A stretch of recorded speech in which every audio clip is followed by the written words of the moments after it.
கொண்டாட்டத்திற்கு pastor கொஞ்சம் நேரம் ஆண்டுடைய வார்த்தையை சபையில் வந்து கொடுக்க முடியுமான்னு கேட்கும்பொழுது அன்பாக ஏற்றுக்கொண்டாங்க. ஏன்னா ரொம்ப பிஸியான ஒரு பாஸ்டர்.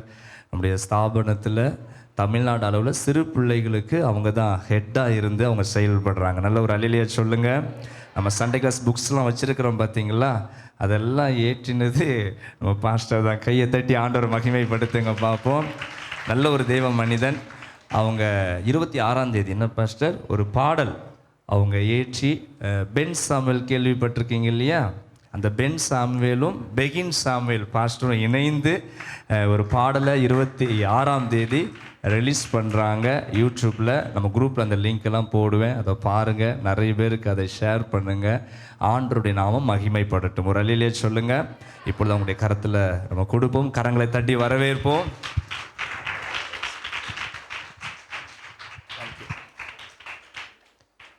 Praise the Lord.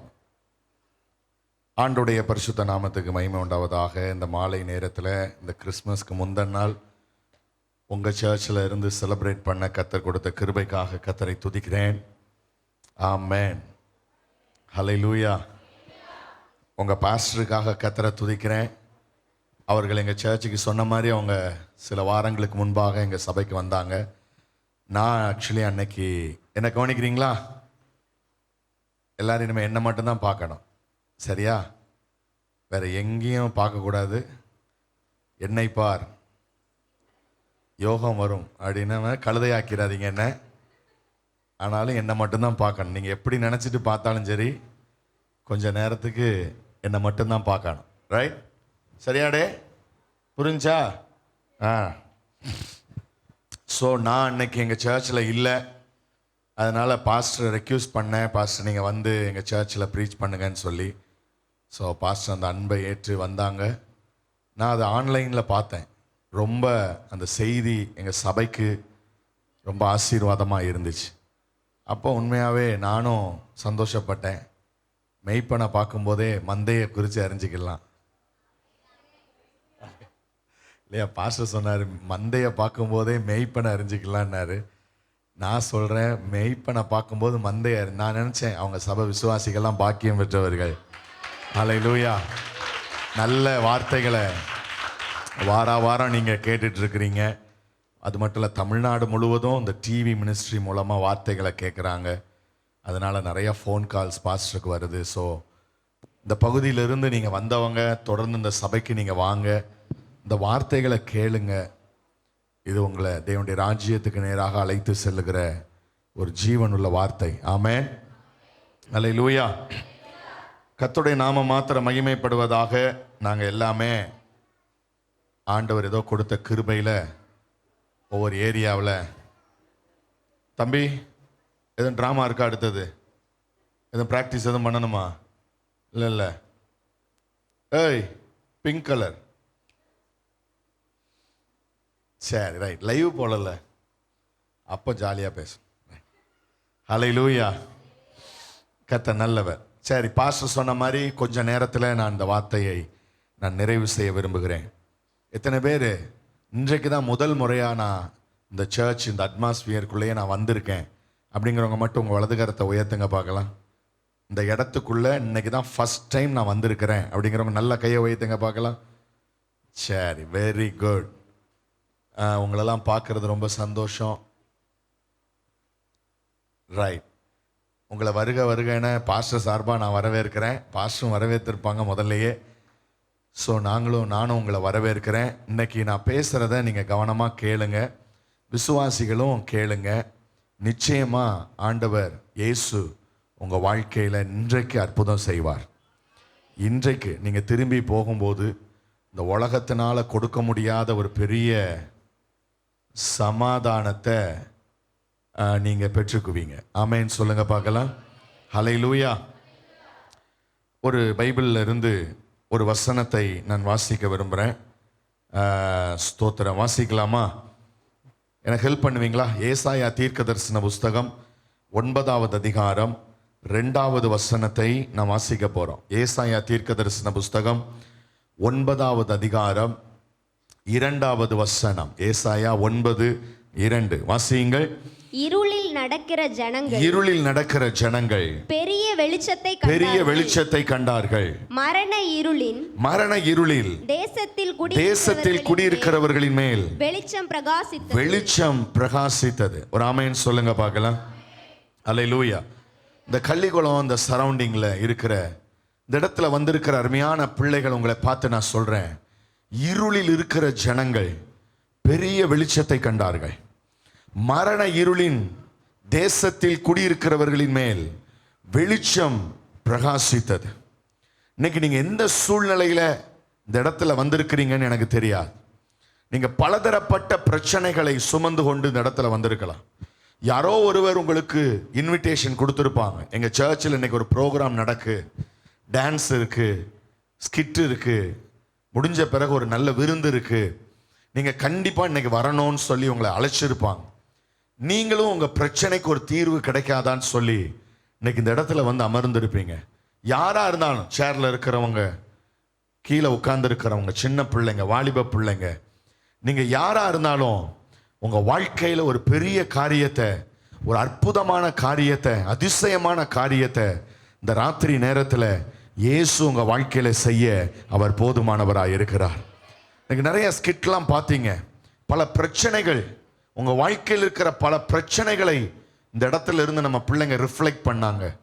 குடிக்கிறவங்க, சண்டை போடுறவங்க, மரணம், சமாதானம் இல்லாத குடும்பம், கடன் பிரச்சனைகள், கடன் கட்ட முடியாம இந்த உலகத்தில் வாழணுமான்னு தீர்மானிக்கிற குடும்பங்கள், இன்னைக்கு பலவிதமான இருள் இன்னைக்கு நம்மை ஆக்கிரமித்து கொண்டிருக்கிறது.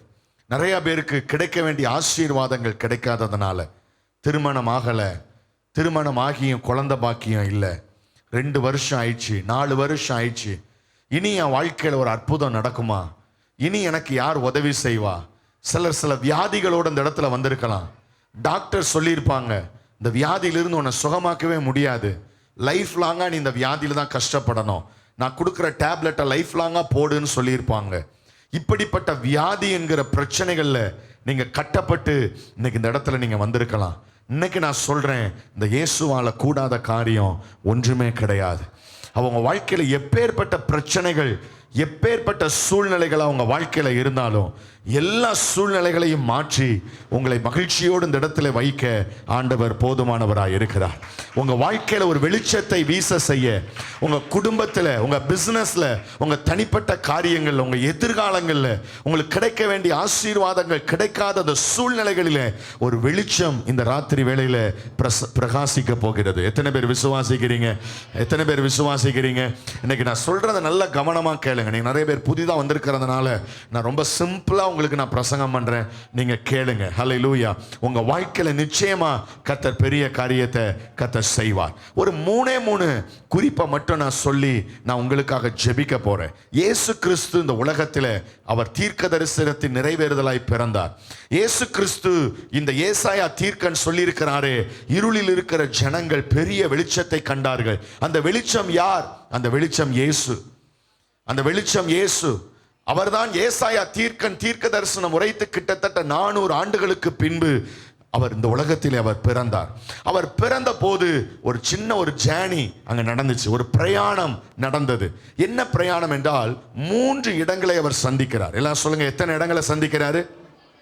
நல்ல சத்தமா சொல்லுங்க, எத்தனை இடங்களை? 3 இடங்களை இயேசு, மரியாள், யோசேப்பு, இந்த 3 பேரும் 3 இடங்களை சந்திக்கிறார்கள். அந்த 3 இடத்தை பத்தி உங்களுக்கு நான் எக்ஸ்பிளைன் பண்ண போறேன். எக்ஸ்பிளைன்னா அந்த இடம் அது எங்க இருக்கு அப்படிலாம் எக்ஸ்பிளைன் பண்ண எனக்கு டைம் இல்லை.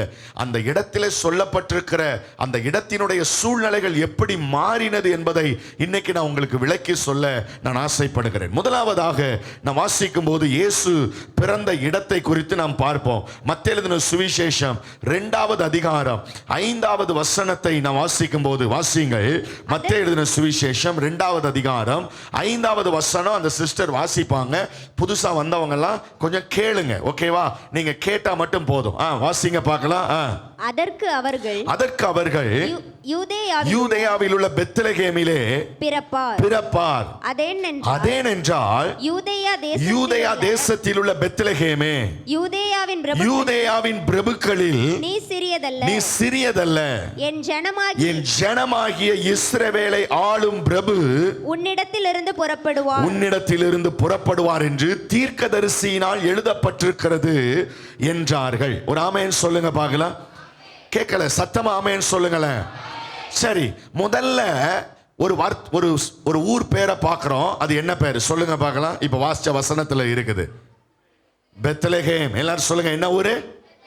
கேட்கல, சத்தமா சொல்லலாமா? எல்லாரும் சொல்லுங்களேன். சரி, இங்க என் கூட 2 பேரை கூட்டு வந்திருக்கிறேன். எக்ஸ்ட்ரா ஒருத்தர் உங்க சர்ச்சில் இருந்து நான் கடன் வாங்கிக்கிறேன். அல்லேலூயா. சோ இவருக்கு பேர் பெத்லகேம். எல்லாரும் சொல்லுங்க. கிரீன் ஷர்ட் போட்டவர் பேர் என்னது? அப்ப மறக்க மாட்டீங்கல்ல? எல்லாரும் இவரை பார்த்து ஒரு தடவை பெத்லகேம் அப்படின்னு சொல்லிருங்க பார்க்கலாம். ரைட். சோ இதுதான் பெத்லகேம்னு வைங்களேன். இந்த பெத்லகேமிலே பிறப்பார் என்பது தீர்க்க தரிசனம். எல்லாம் சொல்லுங்க, எங்கே பிறப்பார் என்பது தீர்க்க தரிசனம்? பெத்லகேமிலே பிறப்பார் என்பது தீர்க்க தரிசனம். ஓகேவா? ஆனா இந்த கணவன் மனைவி, இந்த யோசேப்பும் மரியாளும் அவர்கள் பெத்லகேமிலே இல்லை. அப்ப இயேசு எங்க பிறக்கணும்?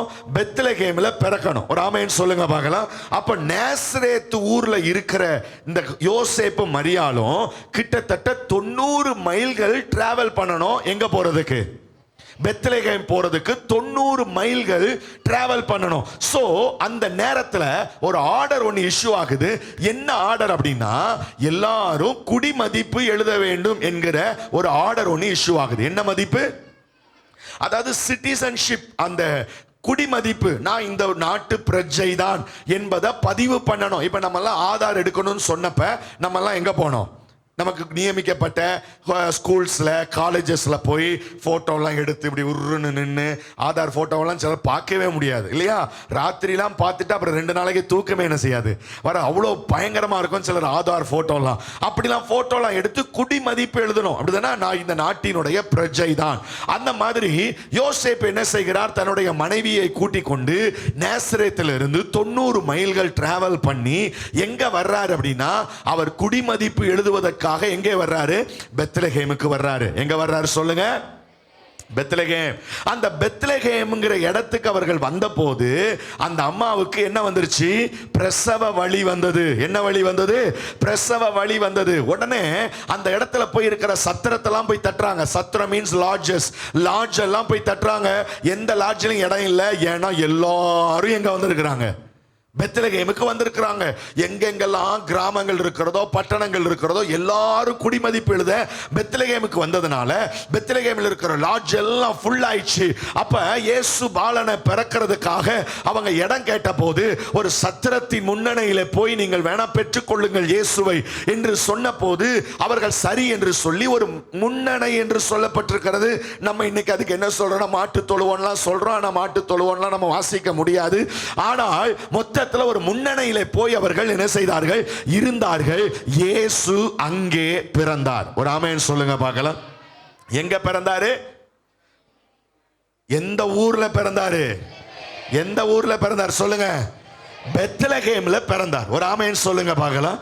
இந்த பெத்லகேமை குறித்து மீகா என்கிற ஒரு தீர்க்கதரிசி இப்படியாக தீர்க்க தரிசனம் உரைத்திருக்கிறார். என்ன தீர்க்க தரிசனம் உரைத்திருக்கிறார்? 5வது அதிகாரம் 2ஆம் வசனத்துல நீங்க வாசிப்பீங்கன்னா வாசிங்க. மீகா 5:2. எப்ராத்தா என்னப்பட்ட பெத்லகேமே, எப்ராத்தா என்னப்பட்ட பெத்லகேமே, நீ யூதேயாவில் உள்ள ஆயிரங்களுக்குள்ளே சிறியதாயிருந்தும் இஸ்ரவேலை ஆள போகிறவர் உன்னிடத்திலிருந்து புறப்பட்டு என்னிடத்தில் வருவார். அவருடைய புறப்படுதல் அநாதி நாட்களுக்கு முன்பே தீர்மானிக்கப்பட்டது. அதை வேற மாதிரி சொல்லி இருக்கு. நான் உங்களுக்கு புரியுற மாதிரி சொல்றேன். எப்பவோ ஆதி நாட்களிலேயே, அனாதி என்றால் ஆரம்பமே கிடையாது, அனாதி நாட்களிலேயே தீர்மானிக்கப்பட்டது. இந்த இடத்துல பெத்லகேமை குறித்து ஒரு வார்த்தை சொல்லப்பட்டிருக்கிறது. அந்த பெத்லகேம் என்றால் என்ன அர்த்தம் அப்படின்னா, அது அப்பத்தின் வீடு என்று ஒரு அர்த்தம் உண்டு. the house of bread அப்படின்னு சொல்லுவாங்க. ஆனா இந்த இடத்துல மீகா சொல்லும்போது சொல்லுகிறார், பெத்லகேமே நீ யூதேயாவில் உள்ள ஆயிரங்களுக்குள்ளே சிறியதா இருந்தும். எல்லாம் சொல்லுங்க, எப்படி இருந்தும் சொல்லுங்க? சிறியதா இருந்தும். சிறியதா இருந்தோம். இன்னைக்கு இவர் தான் பெத்லகேம்னு வைங்களேன். இவரை பார்த்து நான் சொல்றேன், ஏய் நீ இருக்கிற இடத்துல உன் ஊர்ல இருக்கிற ஆயிரங்களுக்குள்ளே நீ தான் லீஸ்ட் பர்சன், நீ தான் சிறியவன், நீ தான் யூஸ்லெஸ், நீ தான் பிரயோஜனமற்றவன். இன்னைக்கு இந்த இடத்துல வந்திருக்கிற எல்லாரையும் பார்த்து சொல்றேன், ஒருவேளை இன்னைக்கு உன் வாழ்க்கை இந்த பெத்லகேமின் அனுபவமாய் இன்னைக்கு உன் வாழ்க்கை இருக்கும் என்றால், பாஸ்டர் இன்னைக்கு நான் படிக்கிற ஸ்கூல்ல நான் தான் அடிமட்டத்தில் இருக்கிறேன், நான் வேலை பார்க்கிற இடத்துல நான் தான் யூஸ்லெஸ்ஸா இருக்கிறேன், எங்க வீட்டிலேயே பிறந்த எல்லா பிள்ளைகள்லையும் நான் தான் பிரயோஜனம் இல்லாதவன், என்னால எவ்வளவுதான் முன்னேறணும்னு நினைச்சாலும் என்னால முன்னேற முடியல, நான் ஆயிரங்களுக்குள்ளே சிறியவன். பெத்லகேமே, நீ ஆயிரங்களுக்குள்ளே சிறியவன். இன்னைக்கு இந்த கள்ளிக்குளம் ஏஜ் சர்ச்ல வந்து நான் உங்களை பார்த்து சொல்றேன், இன்னைக்கு இருக்கிற இந்த இடத்துல உட்கார்ந்து இருக்கிற தேவ பிள்ளையே, இந்த இடத்துல இருக்கிற வாலிப பிள்ளைகளே, தங்கச்சிமாரே, தம்பிமாரே, ஐயாமாரே, அம்மாமாரே, உங்களை பார்த்து சொல்றேன், இன்னைக்கு நீங்க ஒருவேளை இன்னைக்கு இந்த ஊர்ல நீங்க இருக்கிற வீட்டுல, நீங்க இருக்கிற கிராமத்துல, நீங்க இருக்கிற தெருவுல இன்னைக்கு ஒருவேளை யாராலையும் மதிக்கப்படாதவர்களாக, தள்ளப்பட்டவர்களாக, ரொம்ப சிறியவன் அவர்கள் நீங்க ஒருவேளை இருப்பீங்கன்னா, இன்னைக்கு உங்க வாழ்க்கையை இயேசுவுக்கு ஒப்பு கொடுங்க. இன்னைக்கு இயேசு இந்த பெத்லகேமிலே பிறப்பாரையானால், இன்னைக்கு ஆயிரங்களுக்குள்ளே நீ சிறியவனாய் இருந்தாலும் கர்த்தர் உன்னை எல்லாவற்றுக்கும் மேன்மையானவனாக கர்த்தர் உயர்த்த அவர் வல்லமை உள்ளவராக. கையை தட்டி கர்த்தரை துதிங்க பார்க்கலாம். ஆயிரங்களுக்குள்ளே சிறியவனாய் இருந்தோம். ஹல்லேலூயா, ஹல்லேலூயா, ஹல்லேலூயா. நான் ஸ்கூல்ல படிக்கும்போது என் கூட நிறைய பேர் படிச்சாங்க. ஆயிரக்கணக்கான மாணவர்கள் அந்த ஸ்கூல்ல இருந்தாங்க. திசையன் வேளையில தான் நானும் படித்தேன். ஆனா எல்லாரும் விட நான் தான் சிறியவனாக இருந்தேன். ஏன்னா எனக்கு இருதய வியாதி இருந்தது. அந்த இருதய வியாதியினால டாக்டர்ஸ்ட போய் என்ன செக் பண்ண போது அந்த டாக்டர்ஸ் சொன்னாங்க, 23 வயசுல இவன் செத்து போவான் என்று சொன்னாங்க. 23 வயசுல இவன் செத்து போயிடுவான்னு டாக்டர்ஸ் சொன்னாங்க. நான் ஒரு பாஸ்டரோட பையன், எங்க அப்பா ஒரு பெரிய மூத்த போதகர். அவருடைய ஊழியத்தில் இருந்த கசப்பான அனுபவங்கள், வேதனையான நிகழ்வுகள், எங்க அப்பாவை கஷ்டப்படுத்தினதெல்லாம் என்ன பார்த்த போது நான் ஊழியத்துக்கே வரக்கூடாதுன்னு நினைத்தேன். ஊழியமே செய்யக்கூடாது, நல்ல மியூசிக் வாசிக்கணும், மியூசிக் காலேஜுக்கு போகணும், நல்ல அதுல பெரிய ஆளாகணும் அப்படிலாம் நினைச்சேன். ஆனா நினைச்சது எதுவுமே நடக்கல. நான் எல்லாரை விட சிறியவனாய் இருந்தேன். எல்லாரும் ஓடி விளையாடும் போது என்ன மட்டும் பிடி சார் ஓரமா போய் உட்காரு என்று சொல்லுவார், நீ அதுல உட்கார்ந்துருன்னு சொல்லுவார். நிறைய பசங்க அந்த பிடி பீரியட்ல ஏமாத்திட்டு என் பக்கத்துல வந்து உட்கார்ந்து இருப்பாங்க. எனக்கு காய்ச்சல், எனக்கு தலைவலி, என்னால இன்னைக்கு ஓட முடியாது, எக்ஸசைஸ் பண்றதுக்கு பயந்து. எதுக்கு பயந்து? எக்ஸசைஸ் பண்றதுக்கு பயந்து பொய் சொல்லிட்டு என் பக்கத்துல வந்து உட்கார்ந்து இருப்பாங்க. ஆனா நான் விளையாடணும்னு ஆசைப்பட்டாலும் என்ன விளையாட அனுமதிக்க மாட்டாங்க. ஸ்கூல்ல ரேங்க் கிடையாது, ஃபெயில். 3 பாடம் 4 பாடம் ஃபெயில். என்னால விளையாட்டு கிடையாது, ஒரு திறமை கிடையாது, ஒரு தாளந்து கிடையாது. என்னுடைய ஊர்ல, என் பட்டணத்துல, என் குடும்பத்துல, என் கூட பிறந்த என் அக்கா தங்கச்சியில நான் தான் சிறியவன். நான் தான் சிறியவன், பிரயோஜனம் இல்லாதவன், ஒரு காசுக்கு பிரயோஜனம் இல்லை. என்னால கொஞ்ச நாள்ல 2 காலும் நடக்க முடியாதவனானே. கவனிங்க, புதுசா வந்தவங்க எல்லாம் கவனிங்க. 2 காலால நடக்க முடியல, இருதயத்துல வியாதி, ஒவ்வொரு நேரம் எக்கச்சக்கமான மாத்திரைங்க. அந்த மாத்திரையெல்லாம் சாப்பிட்டாதான் 23, இல்லைன்னா அதை விட சீக்கிரமாவே செத்துருவேன். படுத்த படுக்கையா இருந்த என்ன செத்த பிரேதத்தை பார்த்து போவது போல வந்து பார்த்துட்டு போனாங்க. வருவாங்க, பார்ப்பாங்க, அழுவாங்க, போவாங்க. வேற ஒன்னும் ஒருத்தனாலையும் செய்ய முடியாது. என் வாழ்க்கையை உயர்த்த இந்த உலகத்துல ஒருத்தன் இல்லை. சிறியவனாய் இருந்த என்னை பெரியவனாய் மாற்ற இந்த உலகத்துல ஒரு மனுஷனாலையும் முடியல. எனக்கு இருதய வியாதியில சுகம் கொடுக்க அந்த ஊர்ல இருந்த ஒரு டாக்டராலையும் முடியல. திருநெல்வேலிக்கு கூட்டு போனாங்க. அங்க வண்ணாரப்பேட்டையில இருந்துச்சு அப்போ ஒரு கார்டியாலஜிஸ்ட், ஒரு பெரிய டாக்டர். அந்த டாக்டர் சிவராம மூர்த்தி நினைக்கிறேன். அந்த டாக்டர்கிட்ட கொண்டு போய் காமிச்சாங்க திருநெல்வேலியில. அவரும் அதே தான் சொன்னார். இசிஜி, எக்ஸ்ரே எல்லாம் எடுத்து பார்த்து ரொம்ப நாள் இவன் உயிரோட இருக்க மாட்டான்னு சொன்னாங்க. ஆனாலும் டேப்லெட்டுக்காக மாதம் ஆஸ்பத்திரிக்கு போயிட்டு இருந்தோம். மாதம் ஒரு இன்ஜெக்ஷன் எனக்கு போடணும், பெருசா இருக்கும் அந்த இன்ஜெக்ஷன். அந்த இன்ஜெக்ஷனை போட்டாலே அந்த வலி 3 நாட்கள் எனக்கு இருக்கும். பயங்கரமான வேதனை, பயங்கரமான மரண போராட்டம். என் வாழ்க்கையில என் சிறிய வாழ்க்கையை, அற்பமான என் வாழ்க்கையை, கேவலமான என் வாழ்க்கையை, பிரயோஜனமற்ற என் வாழ்க்கையை, உதவாக்கரையை உயர்த்த இந்த உலகத்துல யாரும் இல்லை. எந்த கடவுளாலையும் முடியல, எந்த டாக்டராலையும் முடியல, எந்த மனுஷனாலையும் முடியல. நான் பெத்லகேம் ஆயிரங்களுக்குள்ளே சிறியவன், ஆயிரங்களுக்குள்ளே யூஸ்லெஸ்.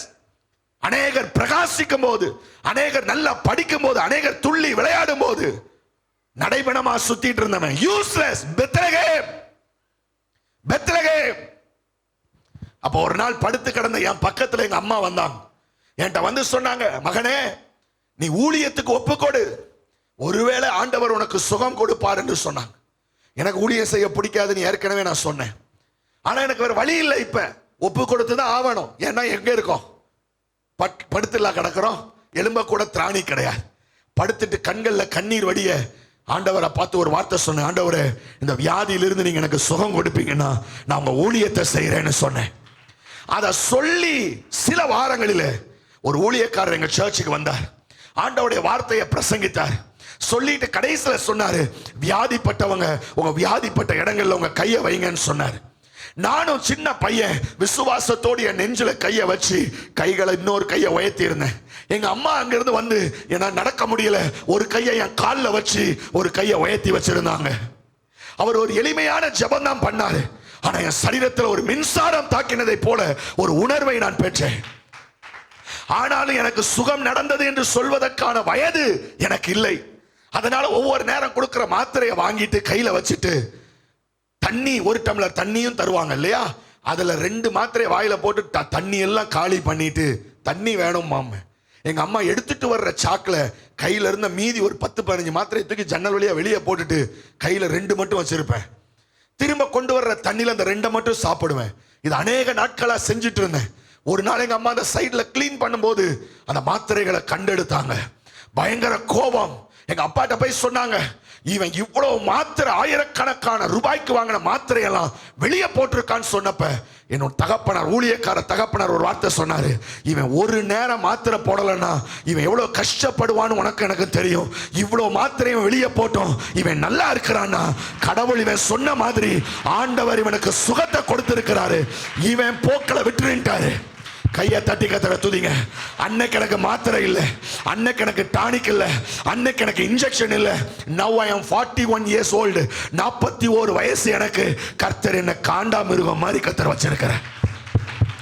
இன்னைக்கு நான் சொல்றேன், ஒரு நாள்ல ஆயிரங்களுக்குள்ள இல்லைங்க, 2 பேர் இருந்தா அந்த 2 பேர்ல நான் தான் சிறியவனா இருப்பேன். ஒருத்தனை கூட மிஞ்சி இருந்தவன் கிடையாது நானு. அங்க இருந்த யூதேயாவில் இருந்த அத்தனை பட்டணங்களிலும் பெத்லகேமே நீ நான் சிறியவன். இந்த இடத்துல இருக்கிறவங்களை பார்த்து சொல்றேன், இதுதான் இன்னைக்கு உன்னுடைய அனுபவமாக இருக்கலாம். ஒரு கல்யாண வீட்டுக்கு போக முடியல, ஒரு ஃபங்க்ஷனுக்கு போக முடியல, ஒரு பஸ்ல ஏற முடியல, ஒரு நல்ல காரியத்தில் போய் அட்டெண்ட் பண்ண முடியல, அவமானம். ஆயிரங்களுக்குள் சிறியவன் நீ. ஆனா எனக்கு ஒண்ணு சொல்றேன், இன்னைக்கு உன் வாழ்க்கையில இயேசு பிறக்க நீ ஒப்பு கொடுப்பாயானால் இஸ்ரவேலை ஆளுகிறவர் உன்னில் இருக்கிறபடியினால எல்லா ஆயிரங்களிலேயும் கர்த்தர் உன்னை தலை சிறந்தவராக மாற்ற. ஓ, கையை தட்டி கர்த்தரை துதிக்கணும், நல்லா தட்டணும். இன்னைக்கு நான் சொல்லுவேன், இன்னைக்கு என் வாழ்க்கையில என் கூட எல்லா எத்தனை ஆயிரங்கள் படித்ததோ அத்தனையிலையும் இன்னைக்கு என்னை மாதிரி யாரும் வாழவே இல்லை. கர்த்தனை உயர்த்தி வச்சிருக்கிறாரு. இன்னைக்கு இந்த ஊழியத்தை செய்யறேன், ஏன் செய்யறேன்? கர்த்தர் எனக்கு சுகம் கொடுத்ததுனால செய்யறேன். இன்னைக்கு உன்னை ஏமாத்தி இந்த இடத்துல கொண்டு வரல, ஏதோ ப்ரோக்ராம்னு சொல்லி இந்த இடத்துல கொண்டு வரல. இன்னைக்கு இந்த இடத்துல கொண்டு வந்திருக்கிறது உன் வாழ்க்கையில ஒரு உண்மையான ஒரு அற்புதம் நடப்பதற்காக, ஒரு உண்மையான மாற்றம் வருவதற்காக, ஒரு மெய்யான சாந்தியும் சமாதானமும் உன் வாழ்க்கையில கிடைக்கிறதுக்காக கடவுள் உன்னை இங்க கொண்டு வந்திருக்கிறார். கடவுள் உன்னை கொண்டு வந்திருக்கிறார். நான் சொல்றேன், பெத்லகேம் ஆயிரங்களுக்குள் சிறியது, ஆனால் அதுதான் கர்த்தர் தேசங்களை ஆளுகை செய்கிறவரை கர்த்தர் அங்கிருந்து புறப்பட பண்ணினவனால பெத்லகேமை போல ஒரு அற்புதமான பட்டணம் வேற எதுவுமே கிடையாது. கையை தட்டி ஆண்டவருக்கு நன்றி சொல்லுங்க பார்க்கலாம். நல்ல கையை தட்டி எஸ் எஸ். விசுவாசிக்கிறீங்களா? எத்தனை பேர் ஆமென் சொல்றீங்க? ஹல்லேலூயா ஹல்லேலூயா ஆமென். இன்னைக்கு பெத்லகேம் என்றால் சிறியது. சொல்லுங்க, பெத்லகேம் என்றால் இன்னைக்கு யாரெல்லாம் சிறியவங்க இங்க இருக்கிறீங்க, இன்னைக்கு நீங்க ஏசப்பாவை மட்டும் ஏத்துக்கோங்க, உங்களை கர்த்தர் பெரியவங்களா மாத்துவார். ரைட். இப்ப பெத்லகேம்ல இயேசு பிறந்தார். எல்லாம் சொல்லுங்க, பெத்லகேம்ல யார் பிறந்தது? நம்ம ஜேர்னி தானே பார்த்துட்டு இருக்கிறோம். பிரயாணம் போறீங்க, என் கூட வரீங்களா வரலையா? இறங்கினா இறங்கிக்கோங்க. யாராவது கொட்டாய் விடும் தூங்கினவங்க அதெல்லாம் இறங்குற கேஸ், ரைட்டா? கவனமா என் கூட வரணும். ஓகே, ஸ்டாப்ல தான் இறங்கணும், எங்க இறக்கி விடணும் அங்கதான் இறங்கணும். Are you ready? ரைட். இப்போ நம்ம எல்லாம் எங்க இருக்கோம்? இங்க யார் பிறந்திருக்கிறா? இயேசு. இப்ப இயேசு இங்க பிறந்து இப்ப தூதர்கள் வந்திருக்காங்க பெத்லகேமுக்கு. யார் வந்திருக்கா? வா, இன்னைக்கு ராத்திரி உன் வீட்டுக்கு போங்க, நீங்க இயேசப்பா சமூகத்துல உங்க வாழ்க்கையை ஒப்பு கொடுத்துட்டு வீட்டுக்கு போங்க, உங்க வீட்டுக்குள்ள ஏஞ்சல்ஸ் வருவாங்க. வாவ், யார் வருவாங்க? சொல்ல முடியாத ஒரு சந்தோஷம் உங்க லைஃப்ல இருக்கும். இன்னைக்கு ராத்திரி நீங்க ஃபீல் பண்ணுங்க, டுடே இட்செல்ஃப், இல்ல நாளைக்கு எனக்கு ஃபோன் பண்ணுங்க, முடிஞ்சுச்சா? இதை விட நான் என்ன ப்ரூஃப் பண்ண முடியும்? இதை விட என்ன? நான் திசைவேளையில தானே இருக்கேன், திசைவேளையில தானே. அடிக்க என்ன வேணா சொல்லுங்க, கார் எடுத்துட்டு வந்துடுறேன், அடி வாங்கிட்டு போறேன். ஹல்லேலூயா. ரொம்ப தூரமா என்ன, பக்கம் தானே. நான் போய் சொல்லிட்டு மெட்ராஸ்க்கும் அமெரிக்காவுக்கா போறேன். இன்னும் இருக்கிற திசைவேளை இன்னைக்கு ராத்திரி சொல்றேன், இன்னைக்கு ராத்திரி இயேசுக்கும் வாழ்க்கையை கொடுப்பான்னா உன் கட்டில் பக்கத்துல தூதர்கள் ஏறுகிறதும் இறங்குறதும் பாப்பீங்க. ஹல்லேலூயா, ஹல்லேலூயா. உன்னை தேடி சாஸ்திரிகள் வருவார்கள். கையை தட்டி, உன்னை தேடி பொண்ணு பொருள் தூபம் வரைக்கும் உன் காலில் கொண்டு வந்து வைப்பாங்க. அது உன் காலுக்கு வைக்கிறதல்ல, உனக்குள்ள இருக்கிற இயேசுவுக்கு வைப்பாங்க. உனக்குள்ள ஒருவர் இருக்கிறார். இப்ப இல்ல, இனிமே வருவார். விசுவாசிகளுக்கு நான் இப்ப பேசல, I am sorry for that. விசுவாசிகளை கொஞ்சம் அமைதியா இருக்க. ஹல்லேலூயா. நீ இப்ப இயேசுவுக்கு உன் இடத்தை கொடுத்து பாரு. அவருக்கு முன்பாக பொண்ணு வரும், பொருள் வரும். இந்த எம்டி டப்பாலாம் வராது, எல்லாம் நிரம்பி வரும், எல்லாம் நிரம்பி வரும். ஆமென் சொல்லுங்க. இந்த சர்ச்சுக்கு வரும். ஆமென் சொல்லுங்க, ஆமென் சொல்லுங்க. பொண்ணு பொருள் தூப வரைக்கும் உன் காலுக்கு வரும். மேய்ப்பர்கள் வருவார்கள், சாஸ்திரிகள் வருவார்கள், வான சேனை வரும், பூமியில் இருக்கிறவர்கள் எல்லாம் வருவார்கள். ஹல்லேலூயா.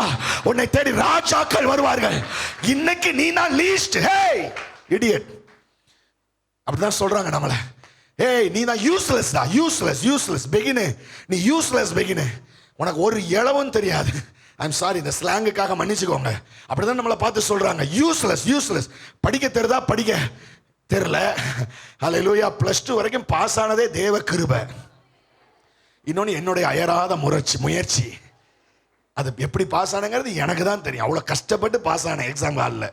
எங்கள் வாத்தியாட்டே பெர்மிஷன் கேட்டேன், தயவு செஞ்சு பார்த்து எழுத பெர்மிஷன் தாங்க. ஏன்னா எனக்கு ஒன்றும் என்ன செய்யலை, தெரியலை. இது என் லைஃப். யார்கிட்ட? சூப்பர்வைஸ் வந்தவர்கிட்ட கேட்டேன். அவர் இப்படி பார்த்துட்டு, இப்படி ஒரு பரிதாபமானவனை நம்ம இதுவரைக்கும் வாழ்க்கையில பார்க்கலையேன்ட்டு. அவர் ஒண்ணுமே சொல்லலை, பார்த்து எழுதுன்னு சொல்லலை, அப்படியே திரும்பிட்டார். திரும்பினவனே நான் பின்னாடி தேங்க்யூ சார்னு அவர் இப்படி பார்த்தார், முறைச்சார். எப்படி பாஸ் ஆனாங்க? யூஸ்லெஸ். ஆனா இன்னைக்கு கடவுள் என்ன ராஜா மாதிரி வச்சிருக்கிறார். இன்னைக்கு நான் சொல்றதை கவனிங்க. பாஸ்டருக்கு நிறைய இன்ட்ரோடக்ஷன் சொன்னார், என்னை பத்தி சொன்னார். ஆனா நான் சொல்றேன், இதெல்லாம் என்னுடைய திராணிக்கு மிஞ்சினது. இன்னைக்கு வரைக்கும் என்னால நான் எந்த உயரத்தில் இருக்கேனோ அதை என்னுடைய மாம்ச சரீரத்தினால என்னால் அக்செப்ட் பண்ணவே முடியல. அந்த ஹைட்ல கர்த்தர் என்ன கொண்டு போய் வச்சிருக்கிறார். இவர் சொன்ன எந்த வார்த்தைக்கு நான் தகுதியே கிடையாது. ஆனா அவர் சொன்னதெல்லாம் உண்மைதான். ஆனா அவர் சொன்ன எதுக்கு எனக்கு தகுதியே கிடையாது, கிருபை தான். ஆமென் சொல்லுங்க பார்க்கலாம். காரணம் ஒண்ணே, எனக்குள்ள இந்த பெத்லகேமுக்குள்ள இயேசு இருக்கிறாரு. இந்த பெத்லகேமுக்குள்ள இயேசு இருக்கிறாரு. இன்னைக்கு உனக்குள்ள இயேசு இருப்பாருன்னா, எனக்கு கொடுத்த 1/2 மணி நேரம் முடிஞ்சிருச்சு. உனக்குள்ள இயேசு இருப்பாருன்னா இன்னைக்கு நீ சிறியவனா இருந்த 1000த்துக்குள்ள என்ன, லட்சத்துக்குள்ள என்ன, கோடிக்குள்ள சின்னவனா இருந்தாலும் கோடிகளையும் கடந்து கர்த்தருடைய நம்பர் 1 கர்த்தர் மாற்றுவாரு. கையை தட்டி கர்த்தரை துதிங்க பார்க்கலாம். ஆமென், ஹல்லேலூயா. சோ இங்க எல்லாம் அப்படியே ஏஞ்சல்ஸ் இருக்கிறாங்க. கவனிங்க பாருங்க. அதெல்லாம் சின்ன விஷயத்துக்குலாம் நம்ம டைவர்ட் ஆகக்கூடாது, ஸ்டாண்டர்டா இருக்கணும். ஏஞ்சல்ஸ் இருக்கிறாங்க, சாஸ்திரிகள் இருக்கிறாங்க, மெய்ப்பர்கள் எல்லாம் ஜெகஜோதியா கொண்டாட்டம் போயிட்டு இருக்கும்போது திடீர்னு யோசேப்புக்கு ஒரு செய்தி வருது. யோசேப்பே, உன் பிள்ளையை எடுத்துக்கொண்டு எங்கே போ? மறந்துருச்சா? ஓடிப்போ. எங்கே ஓடிப்போ? எகிப்துக்கு. எல்லாம் சொல்லுங்க எங்க. சரி, நீங்க ரொம்ப பரிதாபமா இருக்கிறதுனால வசனத்தை வாசிச்சிருவோம். மத்தேயு 2வது அதிகாரம் 13ஆம் வசனம், 14ஆம் வசனம், 15ஆம் வசனம் வாசிக்கலாமா? Matthew chapter 13 Matthew chapter 2 verse 13, 14, 15 வாசிங்க. அவர்கள் போன பின்பு அவர்கள் போன பின்பு கர்த்தருடைய தூதன் சொப்பனத்தில் வேகமா வாசிங்க. கர்த்தருடைய தூதன் சொப்பனத்தில் யோசேப்புக்கு காணப்பட்டு ஏரோது பிள்ளையை கொலை செய்ய ஏரோது பிள்ளையை கொலை செய்ய தேடுகிறான். ஆதலால் நீ எழுந்து பிள்ளையையும் அதன் தாயையும் கூட்டிக் கொண்டு எகிப்துக்கு ஓடு. நான் உனக்கு சொல்லும் சொல்ற வர அங்கே இரு என்றான். அவன் எழுந்து இரவிலே பிள்ளையை அவன் தாயையும் கூட்டிக் கொண்டு எகிப்துக்கு புறப்பட்டு போனான். 15 ஏரோதின் மரண பரியந்தம் அங்கே இருந்தான். எகிப்திலிருந்து என்னுடைய குமாரனை வரவழைத்தேன் என்று தீர்க்கதரிசியின் மூலமாய் கர்த்தரால் உரைக்கப்பட்டது நிறைவேறும்படி இப்படி. ஆமென். சாரி சிஸ்டர், ஆமா நமக்கு டைம் இல்ல. ஹalleluya. சூப்பர் ஃபாஸ்ட்ல போ. So right. இப்ப தூதன் வந்து சொல்றான், யோசேப்பு ஓடுறா. எங்க இருந்து? Number 1 Bethlehem. இந்த பெத்லகேம் சிறியதா இருந்த எங்க போறீங்க எல்லாரும்? என்ன விட்டுட்டு போறீங்க? நானும் வரேன், வெயிட் பண்ணுங்க. கவனி ரைட், கவனிங்க. இந்த பெத்லகேம் ஆயிரங்களுக்குள்ளே சிறியதா இருந்தோம். இப்போ இந்த பெத்லகேமை டாப் ஆக்கின பிறகு ரெண்டாவது ஒரு பிளேஸுக்கு தூதன் அனுப்புறான். எங்க போன்னு சொல்றான்னா, ஈஜிப்துக்கு போ, எகிப்துக்கு போன்னு சொல்றான். இப்போ இயேசுநாதர் டிராவல் பண்ற. போலாமா எல்லாரும்? போலாமா? எங்க போறோம்? எங்க இருந்து? இப்போ பெத்லகேம்ல இருந்து நீங்களாம் என்ன ஆக போறீங்க? எகிப்துல இருந்து அங்க போறோம். பெத்லகேம்னா என்ன அர்த்தம்? சிறியது. இப்ப எப்படி ஆயிட்டீங்க? வந்தாச்சா? இன்னைக்கு ராத்திரி டுடே இட்செல்ஃப் இன்னைக்கு நடக்க போகுது. ரைட். அடுத்து எல்லாரும் எங்க போறோம்? வாங்க போவோம், எகிப்துக்கு போவோம். வாயா எகிப்து வாயா. ரைட். இவர் பேர் என்னது? எகிப்து. மறக்க கூடாது. சொல்லுங்க. அவர் பேர் என்னது? யூஸ்லெஸ். சொல்லுங்க. ரைட். இவர் பேர் என்னது?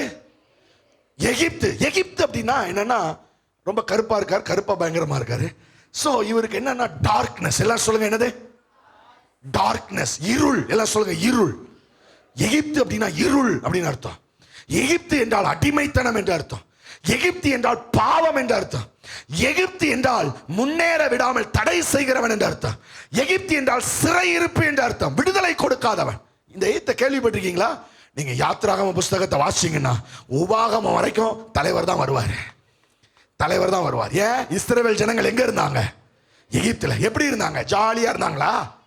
அடிமைத்தனத்துல இருந்தாங்க, இருளுக்குள்ள இருந்தாங்க, வியாதிக்குள்ள இருந்தாங்க, போராட்டத்துக்குள்ள இருந்தாங்க. விடுதலை வேணும்னு விரும்பினாங்க, ஆனா விடுதலை கிடைக்கலையா? எகிப்து இருள். இன்னைக்கு ஒருவேளை நான் உங்களை பார்த்து சொல்றேன், இன்னைக்கு நீ குடிக்கிற, உன் குடியில இருந்து விடுதலை அடையணும்னு விரும்புற, முடியல. எகிப்து விடாது. ஹல்லேலூயா. இரண்டாவது, எகிப்து என்றால் சிறையிருப்பு. வாழ்க்கையில பாவத்தினால, பிரச்சனையினால, உபத்திரவத்தினால, வியாதியினால சிறை பிடிக்கப்பட்டிருக்கிறியா?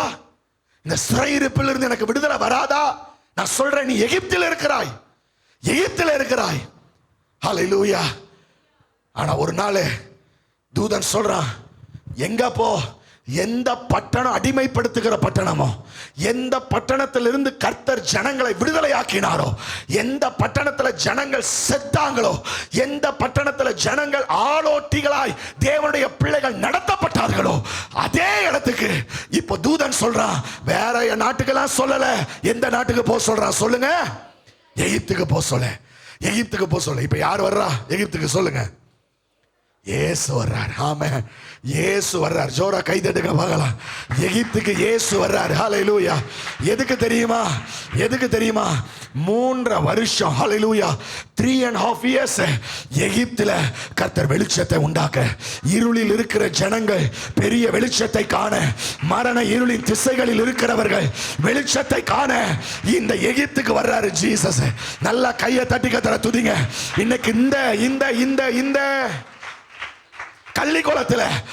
கள்ளிக்குளத்துல இருக்கிற இருளை மாற்ற, இந்த கள்ளிக்குளத்துல வாழ்ற பிள்ளைகளாகிய இருள். எகிப்துல இருக்கிறியா சகோதரியே?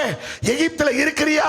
ஐயோ, நான் நிறைய கடவுளை கும்பிட்டு பார்க்கிறேன், நிறைய தெய்வத்தை உண்மையா வழிபட்டு பார்க்கிறேன், ஆனாலும் என் வாழ்க்கையில சில நன்மைகள் இல்ல, சில சிறையிருப்புக்குள்ள இருக்கிறேன், சில பாவத்தை என்னால விட முடியல, ஒழுங்க ஆலயத்துக்கு வரணும்னு நினைக்கிறேன், வர முடியல, ஒழுங்க ஆண்டவரை தேடணும்னு நினைக்கிறேன், தேட முடியல, ஜெபிக்கணும் நினைக்கிறேன், ஜெபிக்க முடியல, வேதத்தை இந்த வருஷம் முடிக்கணும்னு தீர்மானம் பண்றேன், ஆனா 2 அதிகாரத்தை என்னால தாண்ட முடியல, உபவாசிக்கணும் நினைக்கிறேன், உபவாசிக்க முடியல, கொடுக்கணும் நினைக்கிறேன், கொடுக்க முடியல, என் வாழ்க்கையில பல கட்டுகள். நீ எகிப்தில் இருக்கிறாயா? இன்னைக்கு ராத்திரி ஒரு வாய்ப்பு. இயேசு உன்னண்டை வருகிறார், இயேசு வருகிறார். இன்னைக்கு நீ ஏற்றுக்கொள்வாயானால் சிறிய உன் வாழ்க்கையை பெரியவராக்குகிறவர், இருள் நிறைந்த உன் வாழ்க்கையை வெளிச்சமாய் மாற்ற அவர் போதுமானவர். உன் சிறையிருப்பை மாற்ற போதுமானவர்.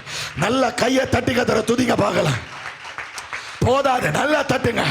உன் இருள் இன்னைக்கு ராத்திரி மாறுகிறது இயேசுவின் நாமத்தினால். எந்த இருளுக்குள்ள பிள்ளையே நீ இருந்தாலும் சரி, வாலிப பிள்ளைங்களெல்லாம் பார்த்து சொல்றேன், பெரியவங்களெல்லாம் பார்த்து சொல்றேன், இன்னைக்கு உன் வாழ்க்கை என்ன இருந்தும், பணம் இருக்கு பாஸ்டர், வீடு இருக்கு, வாகனம் இருக்கு, குடும்பம் இருக்கு, ஆனா ஏதோ ஒரு இருள், ஏதோ ஒரு இருள். நான் பல லட்சம் சம்பாதிக்கிறேன், ஆனா ஒரு ரூபா கூட மீதி இல்லை. இருள், இருள். என் வீட்டில் எப்போ பார்த்தாலும் சண்டை. இன்னைக்கு நல்ல ட்ராமா போட்டாங்க பிள்ளைங்க, சூப்பர். உங்களை மாதிரி இந்த உலகத்தில் யாருமே போட முடியாது. இந்த பொய்யெல்லாம் நீங்கள் நம்பணும். இல்லை இல்லை, உண்மைதான், அற்புதமா. கள்ளிக்குளத்தில் இந்த சர்ச்சில் இதான் பெஸ்ட்டு. ஆமாம் தானே? வேற எவையா என்னை வந்து என்ன சொல்ல முடியும்? என்ன பாஸ்டர் சொன்னார், இந்த வாரம் ஃபர்ஸ்ட் டைம் போடுறோம் பாஸ்டர், ஏதோ எங்கள் பிள்ளைங்க போட்டிருக்காங்க, அதாயா பெஸ்ட்டு. அல்லேலூயா, அல்லேலூயா. நமக்கு நம்ம தானே சூப்பர் ஹீரோ. என்ன, ஆமா தானே? நம்ம என்னங்க வீடியோ எடுத்து சன் டிவிலையா போட போறோம்?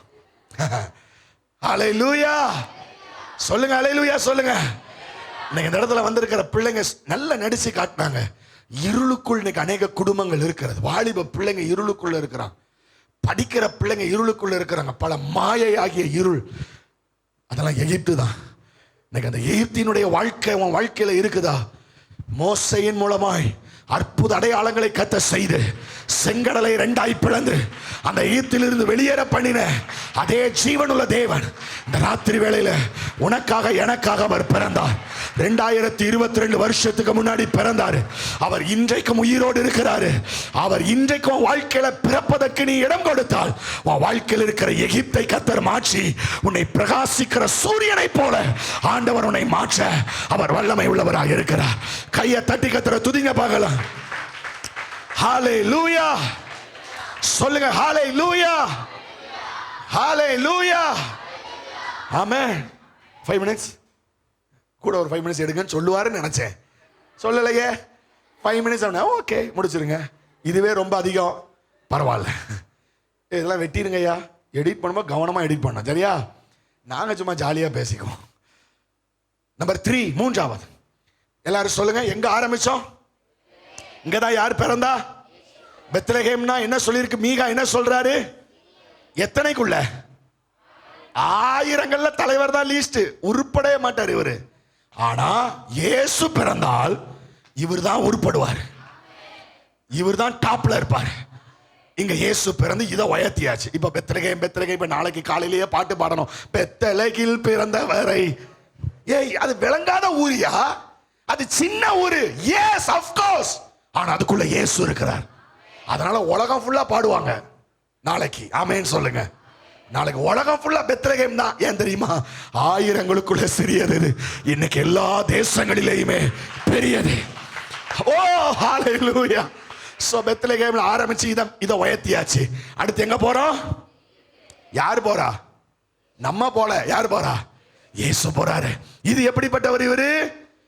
இருள், சிறையிருப்பு, அடிமைத்தனம், மரணம், ஹalleluya, விடுதலை இல்லாத நிலைமை.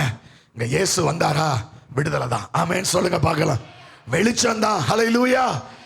எந்த எகிப்து பிள்ளைகளை கொலை செய்ததோ அதே எகிப்து இயேசுவை பாதுகாக்கிற இடமாக மாறினது. ஹalleluya. எந்த எகிப்தில மோசே பிறந்த பொழுது 2 வயசுக்குட்பட்ட எல்லா பிள்ளைகளையும் கொல்லணும்னு எந்த பார்வோன் ஆணையிட்டானோ அதே எகிப்தில ஹalleluya பெத்லகேம்ல எல்லா பிள்ளைகளையும் கொல்லணும்னு சொன்ன போது, ஏரோது ஆணையிட்ட போது எகிப்து காக்கும் தேசமாய் மாறினது. இன்னைக்கு எகிப்துங்கிற ஒரு அடிமைத்தனத்துக்குள்ள நீ இருந்தால் இயேசு அங்க வருவாருன்னா நீ பாதுகாப்பான இடமா மாறுவ, வெளிச்சத்தின் இடமா மாறுவ, ஆசீர்வாதத்தின் இடமா மாறுவ. ஹalleluya. அடிமைத்தனம் எல்லாம் மாறும். கர்த்தர் ஆசீர்வதிப்பார். நம்பர் 3, மூன்றாவது. நம்பர் 3, மூன்றாவது. இப்போ நம்ம எங்க வந்தாச்சு? கொஞ்சம் தள்ளிக்குவோம். போதும். எகிப்துக்கு வந்தாச்சு. ஓகே. இப்போ எகிப்து முடிச்ச பிறகு ஆண்டவர் சொல்றாரு, ஏ யோசேப்பே, எஸ் மை லார்ட், ஏய், உன்னை கொல்றதுக்கு தேடின ஏரோது, கவனிக்கிறீங்களா? என்ன மட்டும் தான் பார்க்கணும். உன்னை கொல்றதுக்கு தேடின ஏரோது செத்து போயிட்டான். சொல்லுங்க எல்லாரும் வாய் திறந்து. சோ இப்ப நீ பிள்ளைய தூக்கிட்டு நீ எங்க போகணும்? அடுத்த ஊருக்கு போகணும்னு சொல்ற. எந்த ஊரு? நேசரேத். ஒரே ஒரு சிஸ்டர் மட்டும் சொல்றாங்க, ஒரு தம்பியை கூட்டுக்கலாமா? வாங்க பிரதர். ஹல்லேலூயா. இவரை ஹெல்ப் கடன் வாங்கிக்கிறேன், திருப்பி கொடுத்துருவேன். இரவலாய் வாங்கப்பட்டது. ரைட் ரைட், அங்க நில்லுங்க. ரைட். இப்ப பெத்லகேம்ல இருந்து எகிப்துக்கு வந்தேன்.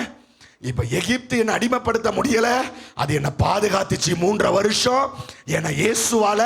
இப்ப இங்க எகிப்தில இருந்து விடுதலை ஆகி இப்ப அடுத்து ஒரு இடத்துக்கு கடவுள் என்ன அனுப்புறாரு. அந்த இடத்துக்கு பேரு நேசரேத். எல்லாம் சொல்லுங்க, எங்கது? சத்தமா சொல்லுங்க, என்னது? இந்த நேசரேத்தை குறிச்சு பைபிள்ல நம்ம வாசிக்கலாமா? வாசிங்க பார்க்கலாம். ஹல்லேலூயா, ஸ்தோத்திரம். யோவான் 1வது அதிகாரம் 45வது வசனம் 46வது வசனம். யோவான் 1வது அதிகாரம் 45 46 வாசிங்க. பிலிப்பு நாத்தான்வேலை கண்டு, பிலிப்புன்னு ஒருத்தன் இருந்தான், அவன் சொந்தக்காரன் நாத்தான்வேல். அவனை கண்டு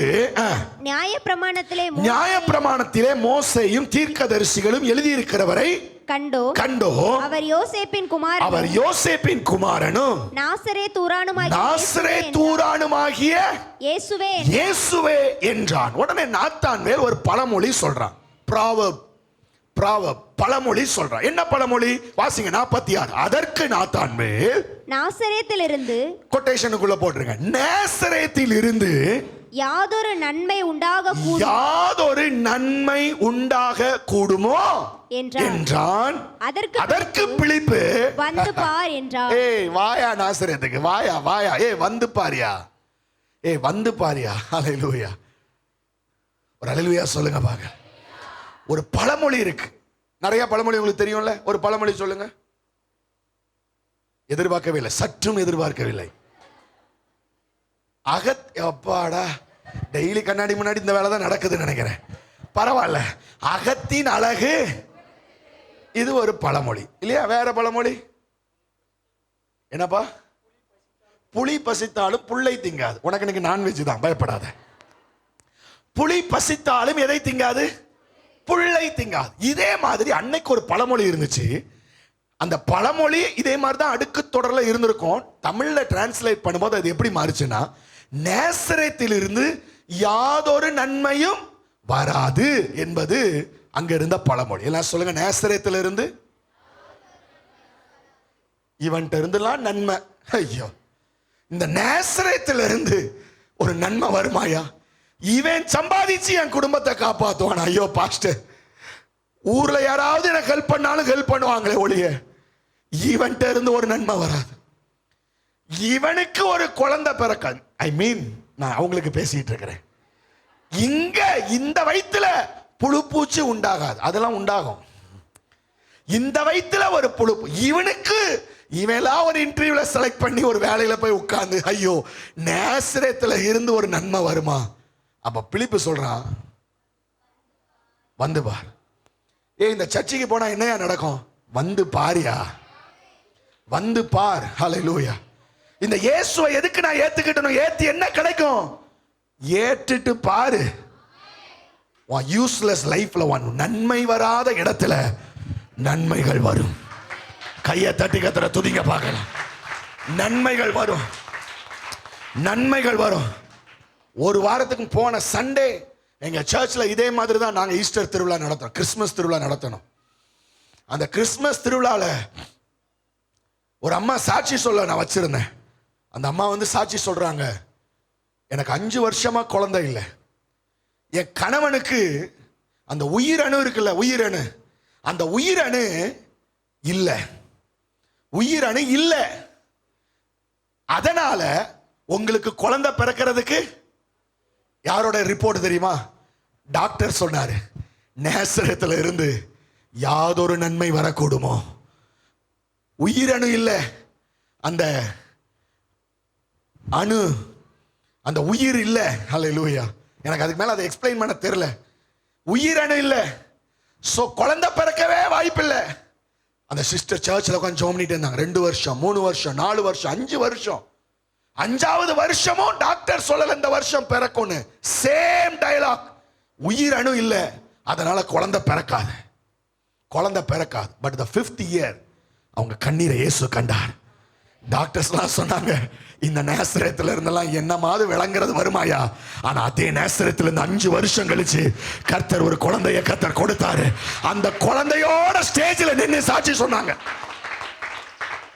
ஹல்லேலூயா. இன்னொரு அம்மா சொன்னாங்க, மொத்தம் எத்தனை? 5 சாட்சி மொத்தம் இல்ல, 4 சாட்சி.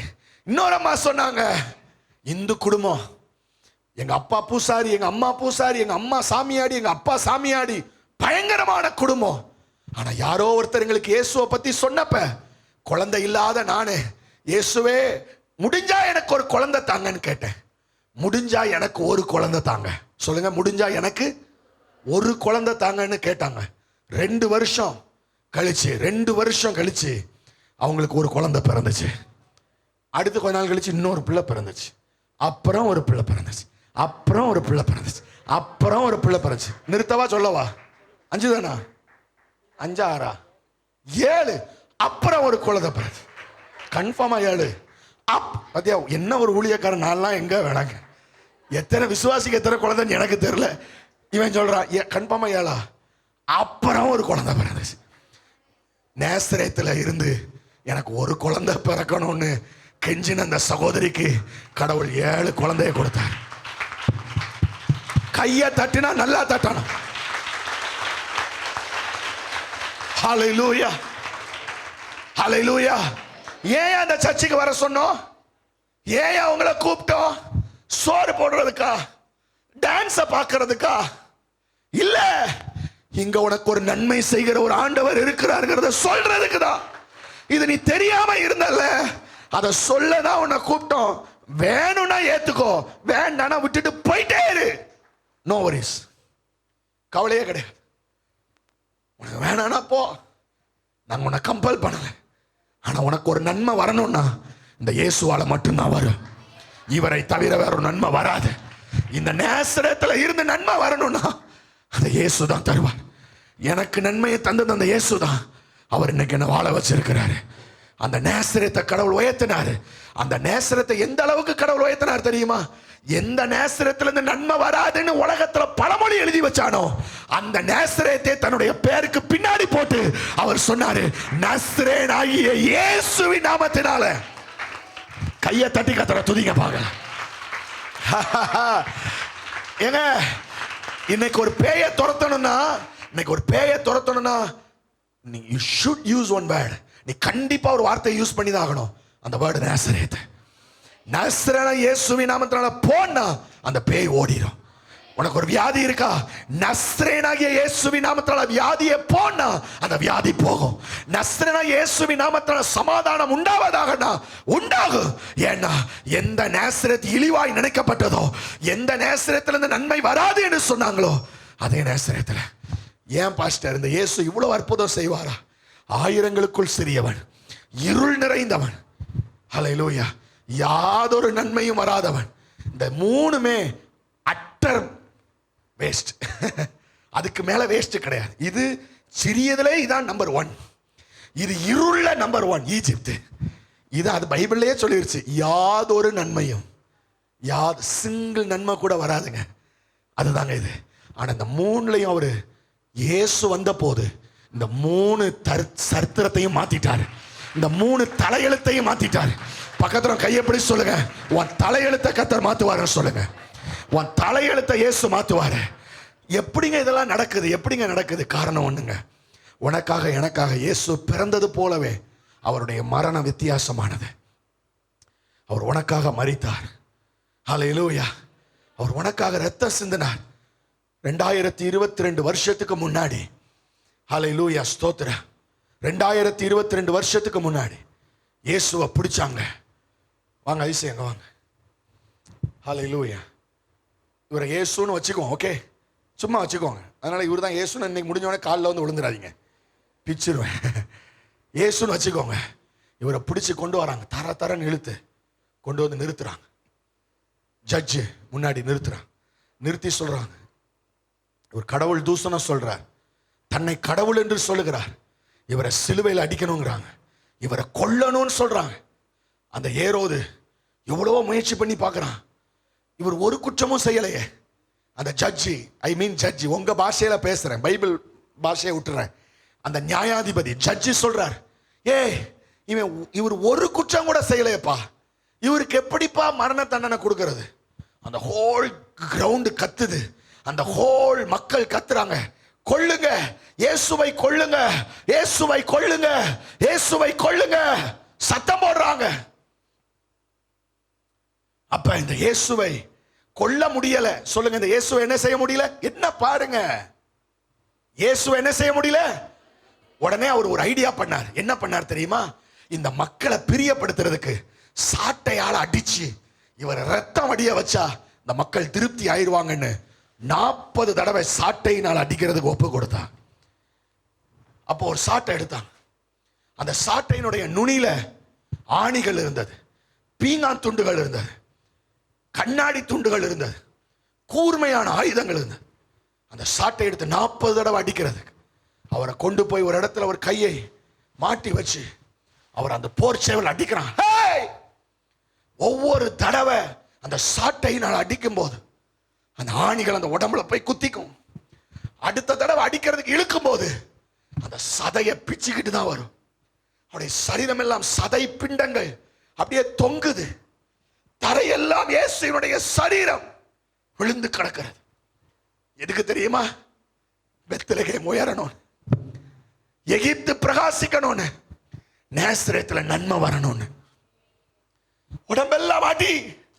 39 தடவை அடிக்கிறாங்க, அவரை சாட்டையினால் அடிக்கிறாங்க. உடம்பெல்லாம் உளப்பட்ட நிலம் போல மாறினது. ஆனால் அதுல எல்லாம் திருப்தி அடையல. அவர் அப்படியே இரத்த கோலத்துல கொண்டு வந்து அவரை நிறுத்துறாங்க ஜனங்கள் முன்னாடி. இதோ நீங்கள் குற்றம் சாட்டப்பட்ட அந்த இயேசுவுக்கு குற்ற தண்டனை கொடுத்தாச்சு, விட்டுறலாமான்னா அவங்க எல்லாம் கத்துனாங்க, இவரை சிலுவையில் அறையும், இவரை சிலுவையில் அறையும், இவரை சிலுவையில் அறையும். என இயேசு சிலுவையில் மரிக்க வேண்டும் என்பது நியமிக்கப்பட்டிருந்தது. எனவே அந்த ராஜாவால ஒன்றும் செய்ய முடியல, அந்த நியாயாதிபதியால ஒன்றும் செய்ய முடியல. அவர் ஒரு தீர்ப்பு சொன்னாரு, சிலுவையில் அறைய இயேசுவை ஒப்பு கொடுக்கிறேன். அந்த ரத்தம் ஒழுக அவங்களுக்கெல்லாம் ஒரே சந்தோஷம். ஒரு முட்கிரீடத்தை எடுத்து அவருடைய தலையில சூட்டினார்கள். ஓ, ராஜாவாம் வந்திருக்கிறார், இவரை பாருங்கள் ராஜாவாம் என்று பரிகாசம் பண்ணினார்கள், காரி துப்பினார்கள். ஒரு சுத்தியலை எடுத்து அந்த முள்ளிலே அடிக்கிறான் ஒருத்தன்.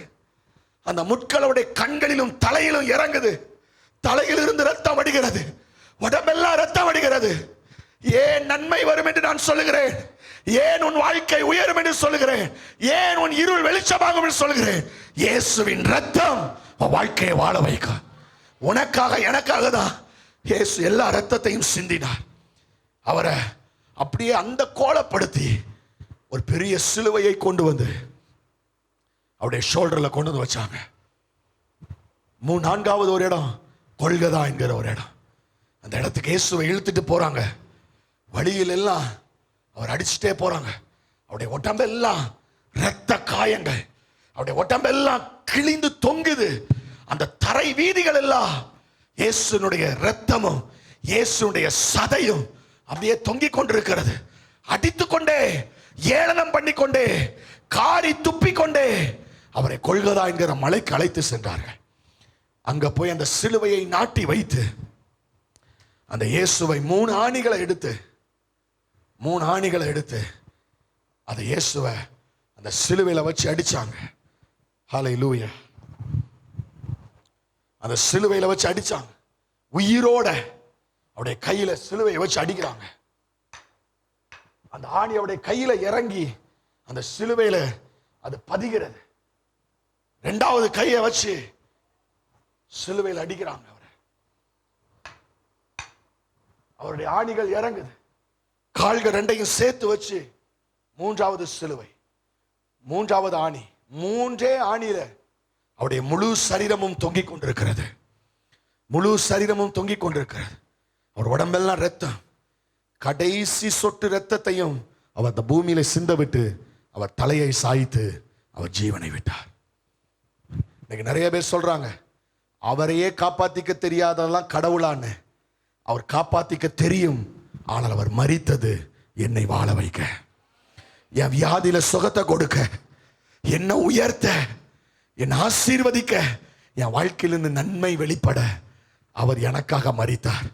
இந்த இடத்துல நான் நிற்கணும், இந்த இடத்துல நான் தொங்கணும், இந்த முள்ளு என் தலை மேல இருக்கணும். ஏன்னா நான் அவ்வளோ பாவம் செஞ்சிருக்கிறேன்.